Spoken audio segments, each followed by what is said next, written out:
सिलन वाला ससुराल पार्ट 1। दिल्ली के करोल बाग में रहने वाला अमरिंदर चड्ढा नंबर 1 का कंजूस आदमी था।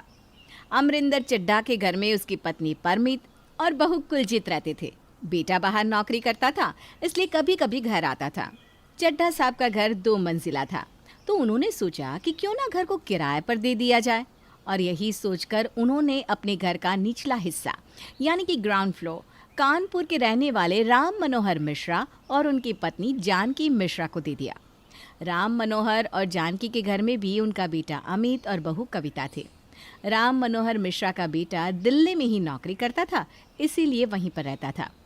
एक दिन सुबह सुबह अमरिंदर चड्ढा राम मनोहर के घर किराया लेने पहुंचे। अरे मिश्रा जी, अजी की हाल चाल है? मैं सोचिया घूमते फिरते किराया ले लो। अरे चड्ढा साहब, महीने का 25 तारीख हुआ है और आप है कि किराया लेने आ गए। भाई हमारे बेटे की जो तनख्वाह है ना वो 30 तारीख को आती है, उसके बाद ही ना आपको किराया दे पाएंगे। तनिक 5 दिन तो सब्र रखिए। और जी क्या ना साढ़े विच घर गैस खत्म हो गई है, सिलेंडर बुक कराना सी, तो मैं सोचा आपसे किराया लेकर गैस बुक करा देता हूँ। कमाल करते हैं आप भाई साहब। अब आपके घर में गैस खत्म हो गई तो क्या किराएदार से ही वसूलेंगी? देखिए बात ऐसी है कि 30 तारीख को आपका किराया मिल जाएगा। अरे भाभी जी, तुझसे कहते हो तो ठीक है, अस्सी मान लेना 30 इस तारीख ना आ जाएंगे, क्या फर्क पाना।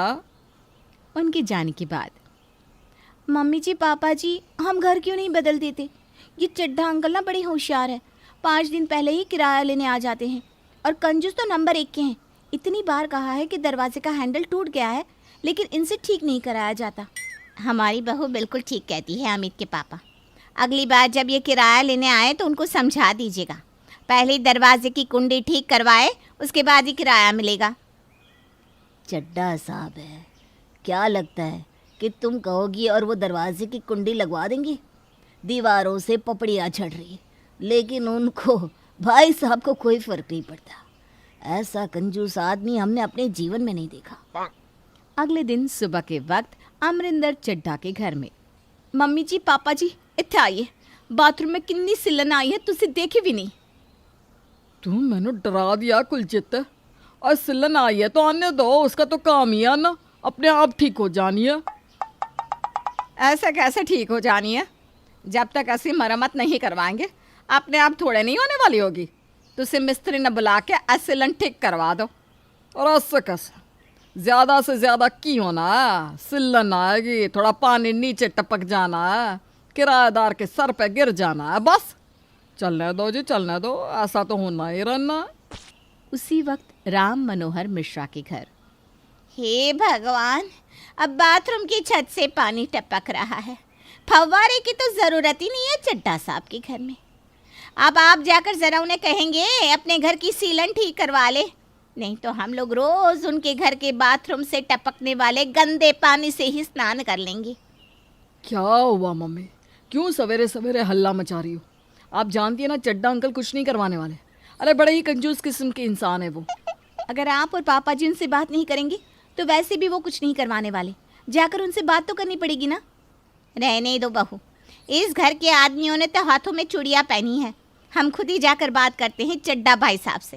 अरे ये क्या बात हुई, नहाए वो और उनके शरीर का मैल और गंदा पानी टपके हमारे सर के ऊपर। अरे कैसे लोग हैं। अभी जाते हैं हम बात करने। जानकी अमरिंदर चड्ढा के घर पहुंचती है। अरे आइए आइए बहन जी, क्या लेकर आई हैं? कुछ नया पकाया है क्या?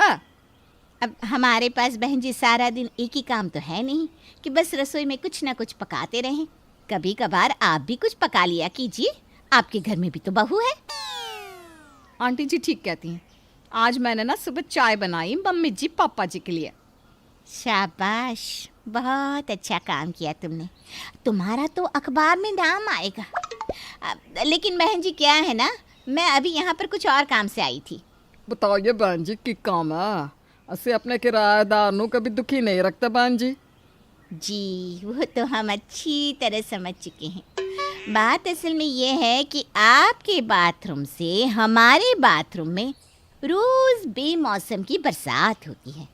ज़रा आप अपने बाथरूम की सीलिंग ही करवा लेते तो हम लोगों को रोज रोज गंदे पानी से स्नान नहीं करना पड़ता। हाँ पापा जी, आंटी जी ठीक कह रही। हमारे घर के बाथरूम में ना बड़ी सिलन आई है। तो से अंदर जाओ पुत्र जी, आंटी जी के लिए जरा बढ़िया सी लस्सी लुस्सी बना के लाओ। भाई साहब, हम यहाँ लस्सी पीने नहीं आए हैं, सीलन को ठीक करवाए। अभी तो बाथरूम टपक रहा है, धीरे धीरे पूरा घर टपकने लगेगा। वो क्या है ना बहन जी, सीलन तो ऐसी ठीक करवा देते, पर साडा बेटा बाहर रहना है। तुसी थोड़े दिन रुक जाओ, फिर सीलन तो क्या पूरा का पूरा नया घर बनवा देंगे। तो क्या तब तक हम ऐसे ही नहाते रहें, ऐसे ही पानी टपकता रहेगा? ना बहन जी, तो हम चलते हैं, लेकिन बाद में ना आपको पछताना पड़ेगा, बता दे रहे हैं। अमरिंदर चड्ढा अपने घर की सीलन ठीक करवाने के लिए तैयार ही नहीं होता और परेशान होकर जानकी अपने घर वापस लौट आती है। धीरे धीरे सीलन बढ़ने लगती है और बाथरूम में ज़्यादा पानी टपकने लगता है। इस बात से जानकी की बहू कविता बुरी तरह से परेशान हो चुकी थी और उधर अमरिंदर की बहू कुलजीत भी इस बात से बहुत परेशान थी। मम्मी जी, अगर थोड़ी दिन और ये बाथरूम ठीक नहीं हुआ ना, तो हम अपने मायके लखनऊ चले जाएंगे। जब सीलन ठीक हो जाए, बाथरूम में से पानी टपकना बंद हो जाए, तो हमें सूचना भिजवा दीजिएगा, चले आएंगे। तुम भी कमाल करती हो कविता, बाथरूम में सीलन आने से कोई भला अपना ससुराल छोड़कर जाता है?